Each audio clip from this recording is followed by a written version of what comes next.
Roma, Milano, Torino, Verona, Napoli, Catania e Cagliari. Viva la radio, il grande network italiano. Il grande network italiano.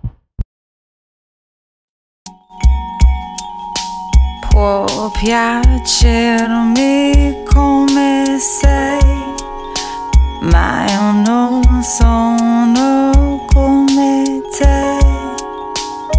Viva la TV Italia, siamo alla FNAC di Torino e gli After Hours hanno appena concluso di presentare la loro riedizione di Hai paura del buio. Benvenuti a Torino. Grazie. Benvenuti. Grazie. Senza finestra,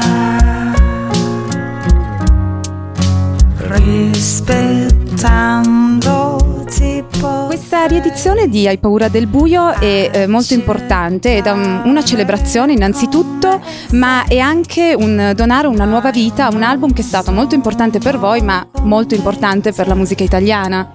Sì, è un disco che sembra essere stato importante anche per altre persone, è una cosa che sicuramente ci fa molto onore, però rifarlo uguale all'originale non aveva nessun senso. Vuoi vedere se c'è un tuo problema, provi me, se vuoi cambiare regole, posso cambiarle sopra te. Abbiamo tentato di riportare in vita le canzoni che se per altri sono ancora vive, per noi un po' meno, perché le abbiamo suonate ormai in tutte le salse, e quindi vederle anche violentate comunque da altri interpreti è stato sicuramente molto divertente, molto vitale e anche interessante.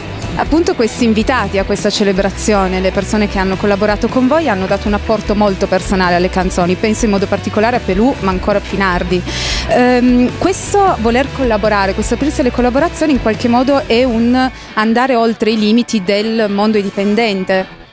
Ma al di là del mondo indipendente, per noi è un'attitudine che abbiamo iniziato a sviluppare da un po' di anni, anche sotto altre forme che non necessariamente quelle musicali, quindi quello di aprirci e di farci contaminare da altri musicisti, ma anche da altri artisti di altre forme espressive.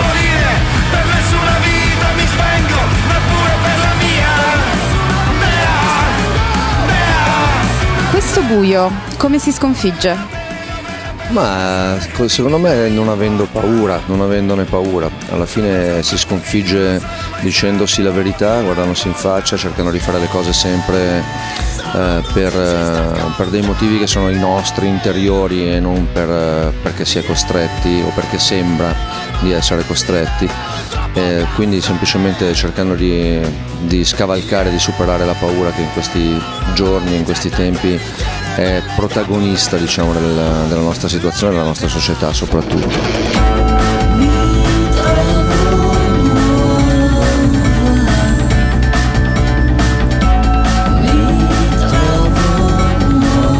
Sconfiggere un buio che sembra anche in qualche modo avvolgere e schiacciare il mondo musicale.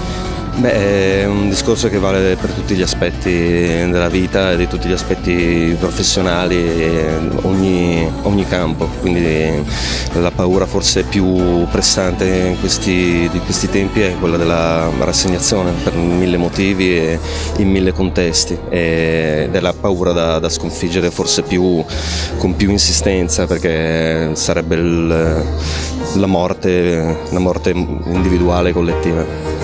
Ringraziamo e salutiamo gli After Hours. Per Viva la TV da Torino, Corinne Chinnici.